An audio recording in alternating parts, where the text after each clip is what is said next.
on fait pas. Une année, on le fait pas. Le thème de la science est vraiment un thème passionnant. Et pas besoin d'être un scientifique pour le trouver passionnant. À moins de vivre complètement isolé dans une forêt au fin fond de la Sibérie, aucun d'entre nous ne peut ignorer l'impact très concret de la connaissance scientifique dans sa propre vie. Pas besoin d'être un étudiant en prépa scientifique pour mesurer cette importance. Aucun besoin que nous participions nous-mêmes à la recherche scientifique pour être en mesure d'apprécier tout ce que sa présence change concrètement dans notre vie. Il vous suffit de prendre rendez-vous chez votre médecin, d'allumer votre ordinateur, de regarder vos messages sur votre téléphone, de démarrer votre voiture, d'éclairer votre chambre, de tourner le bouton de votre four pour mesurer à quel point la science est importante dans notre vie. On y est tellement habitué qu'on en oublierait presque que cette irruption de la science dans notre vie date d'à peine hier. Car à l'échelle des millénaires de l'histoire humaine, le XVIIe siècle, c'est à peine hier. Même pas hier d'ailleurs. Hier, c'était il y a trop longtemps. À l'échelle de l'histoire humaine, l'irruption de la science dans notre vie, c'était il y a tout juste un quart d'heure. Un événement immense qui a tout bousculé, tout changé pour nous, et qui a fait de ces 4 petits siècles qui nous séparent de Galilée une période plus intense en changement et en bouleversement majeur que tous les millénaires qui l'ont précédé. Au XVIIIe siècle, la plupart des gens vivaient encore dans des conditions d'existence qui n'étaient pas matériellement de beaucoup différentes à celles que leurs ancêtres avaient vécues au Moyen-Âge, ou même depuis l'époque du Néolithique.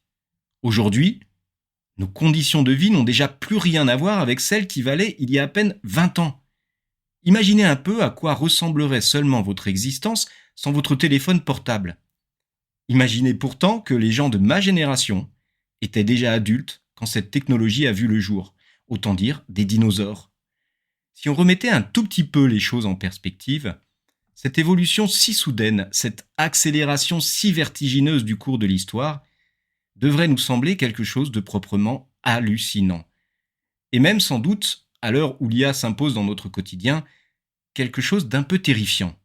C'est bien simple, il n'y a pas, depuis l'avènement de l'Homo sapiens sur Terre, d'événement qui a eu de plus considérables impacts sur la vie concrète des hommes que l'irruption de la science moderne. Par là, on désigne un phénomène qui s'est produit au détour du XVIIe siècle, dans une zone géographique bien précise. L'idée même de savoir scientifique existait depuis bien plus longtemps, évidemment. Aristote en avait déjà fait la théorie quelques siècles avant notre ère. Mais le fait même de constituer la connaissance que nous avions du monde physique en une connaissance authentiquement scientifique, cela, c'est la nouveauté même de l'époque moderne. D'un seul coup, comme une gigantesque boîte de Pandore, s'ouvraient à l'humanité tous les secrets que la nature gardait si jalousement gardés depuis des millénaires. D'un seul coup, notre monde a basculé. Il a littéralement changé d'orbite. Cette rupture est si folle qu'on peut légitimement se demander ce qui a bien pu se passer. Aujourd'hui, la science médicale et plus généralement la science biologique sont des institutions incontournables. Nous n'imaginerions pas de retourner à la vieille médecine galénique des humeurs et des purgations, et je pense qu'aucun d'entre nous n'aimerait sincèrement confier sa santé au médecin charlatan dont se moquait Molière. Molière, pourtant, c'est déjà le XVIIe siècle. Comment se fait-il qu'il ait fallu attendre si longtemps pour qu'un savoir aussi utile voie le jour ? Ce n'est pas comme si la volonté de soigner efficacement les maladies datait d'hier. Mais c'est seulement hier que nous avons commencé à nous y prendre correctement. C'est tout de même assez étrange qu'un savoir dont l'importance est aussi cruciale ait pris autant de temps pour accomplir de décisifs progrès. Qu'est-ce qui a bien pu se passer pour que d'un seul coup, la médecine moderne surgisse ? Et qu'est-ce qui pouvait bien se passer avant pour qu'elle ne surgisse pas ? Cette interrogation amène souvent une réponse assez idiote, du genre « c'est parce que les hommes avaient tout plein de préjugés, notamment religieux, qu'ils ne pouvaient pas connaître le monde comme nous le connaissons aujourd'hui ». C'est une réponse assez idiote pour 2 raisons. D'abord, parce qu'elle laisse entendre que c'est seulement aujourd'hui, depuis quelques siècles, que nous avons commencé à penser rigoureusement et rationnellement.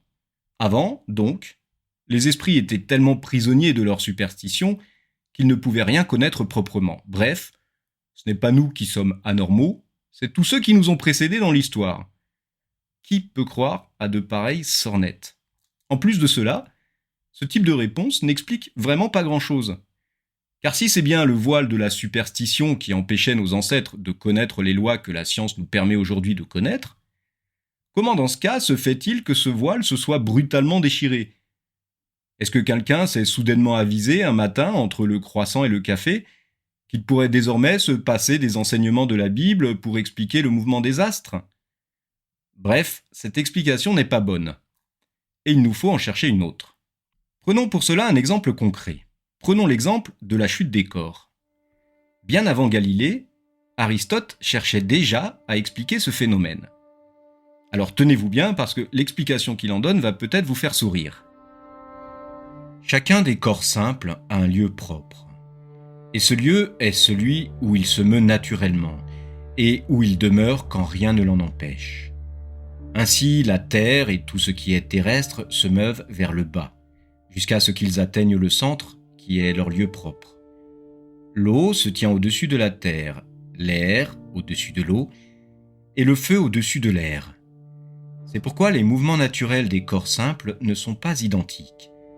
Le mouvement du feu est vers le haut, celui de la terre vers le bas, chacun selon sa nature propre.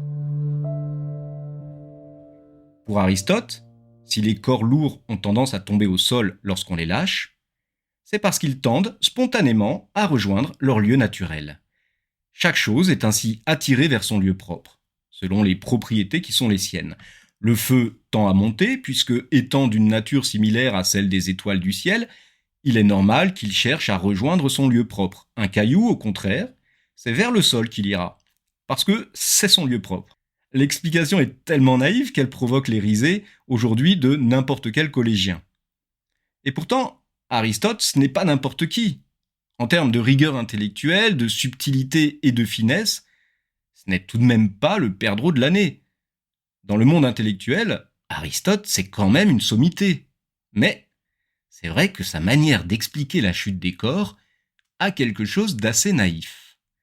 Comme l'écrit Claude Allègre, Aristote est, dit-on, le plus grand philosophe de l'Antiquité.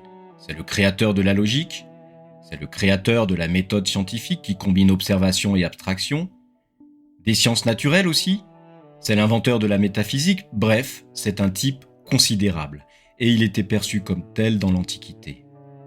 Or, en science, il s'est trompé sur à peu près tout, et a causé des dégâts considérables.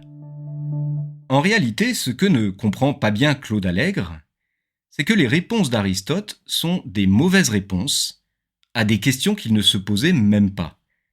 Ce que je veux dire par là, c'est que quand Aristote étudie la chute des corps, la question qu'il se posait n'était pas du tout la même que celle que Galilée se posera au XVIIe siècle lorsqu'il étudiera à son tour le problème de la chute des corps.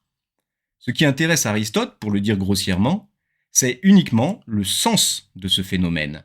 Il part du constat qu'il y a des régularités dans la nature, par exemple le fait qu'un objet lourd aura régulièrement tendance à tomber par terre. Or, on ne peut pas rendre compte de ce phénomène si on ne suppose pas que ces régularités expriment un ordre de la nature, un ordre harmonieux dans lequel chaque être aurait donc sa place déterminée, son lieu propre. Ce qui intéresse Aristote dans la chute des corps, c'est donc sa signification profonde. Ce que le philosophe veut mettre au jour, c'est le pourquoi de la chose. À tort ou à raison, il voit dans la chute des corps la confirmation que la nature est un cosmos bien organisé, où chaque être occupe une position déterminée et remplit une fonction précise. Tant qu'on s'intéresse uniquement à la question du pourquoi, il n'est pas plus aberrant de soutenir la thèse d'Aristote que de soutenir la thèse de l'atomisme antique, pour lequel, au contraire, la nature n'était régie par aucun principe d'ordre, aucune finalité. Pour les atomistes, tout dans la nature se fait sans finalité aucune, au hasard des rencontres. Les deux positions, intellectuellement, se tiennent. Mais accuser Aristote de n'avoir pas bien compris le principe de la chute des corps, comme Galilée le fera 2 millénaires plus tard, c'est proprement lui faire un mauvais procès. Il est vrai qu'Aristote n'est pas très au fait des lois précises de la chute des corps. Mais c'est parce qu'il ne s'y intéresse pas vraiment. Ce n'est pas tant qu'il ne les comprend pas, c'est qu'il ne s'en soucie pas vraiment pour elle-même. À chaque fois que Aristote cherche à comprendre le fonctionnement précis d'un phénomène naturel, c'est toujours pour en tirer une conclusion générale sur le sens du monde ou le sens de la vie. Autrement dit, la question du comment est seulement pour lui une façon de répondre à la question du pourquoi, quand Galilée se mettra au contraire à faire rouler sa bille sur un plan incliné, la question du pourquoi, la question de la signification profonde du phénomène, n'aura plus pour lui aucune espèce d'intérêt. Sa préoccupation première sera alors exclusivement de comprendre comment exactement, selon quelle loi invariable, se produit un tel phénomène. L'avènement de la science moderne réside tout entier dans ce changement de perspective. Et c'est ce qu'a très bien compris Auguste Comte. Dans l'état positif, l'esprit humain, reconnaissant l'impossibilité d'obtenir des notions absolues, renonce à chercher l'origine et la destination de l'univers, à connaître les causes intimes des phénomènes, pour s'attacher uniquement à découvrir, par l'usage bien combiné du raisonnement et de l'observation, leurs lois effectives, c'est-à-dire leur rapport invariable de succession et de similitude. Chercher le pourquoi des choses devient donc illégitime. Il ne s'agit plus que de savoir comment elles se produisent. Il ne s'agit donc pas, comme on le prétend, de l'émergence tardive d'une rationalité qui aurait été freinée jusque-là, pendant de longs siècles, par les forces obscures et conjurées de l'imagination et de la superstition. Il s'agit plutôt d'un déplacement de cette rationalité, ou plus précisément, il s'agit d'un resserrement drastique de la rationalité sur une tâche beaucoup plus modeste que celle qu'on lui assignait jusque-là. Pendant 2 millénaires, la raison s'était vue assigner la lourde mission de guider l'existence humaine. Elle devait assumer l'antique prestige d'une école de sagesse, en fournissant à tout homme les repères dont il avait impérativement besoin pour mener au mieux sa vie sur cette terre. Et cette tâche l'accaparait presque exclusivement, au point de négliger tout ce qui pouvait conquérir peu ou prou à rendre cette vie plus agréable. En comparaison, la question de savoir comment, selon quelle trajectoire et à quelle vitesse un objet jeté du haut d'une tour tombait sur le sol, cette question pouvait sembler assez dérisoire. C'était une préoccupation tout de même beaucoup moins noble. Qui pouvait s'intéresser sérieusement au mécanisme de la chose et consacrer autant de son temps à étudier ce mécanisme, sinon un vulgaire manœuvrier?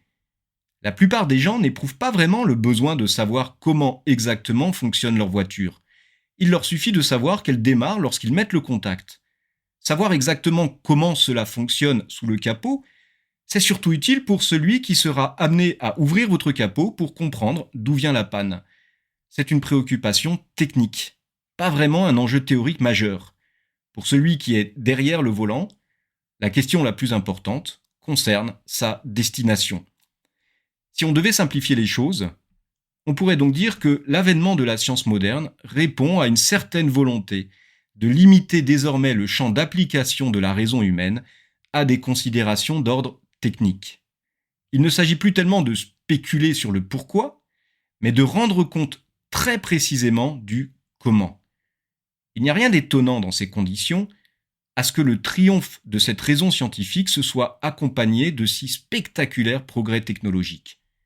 C'est que, au fond, la rationalité que la science met en œuvre est déjà en soi une rationalité instrumentale.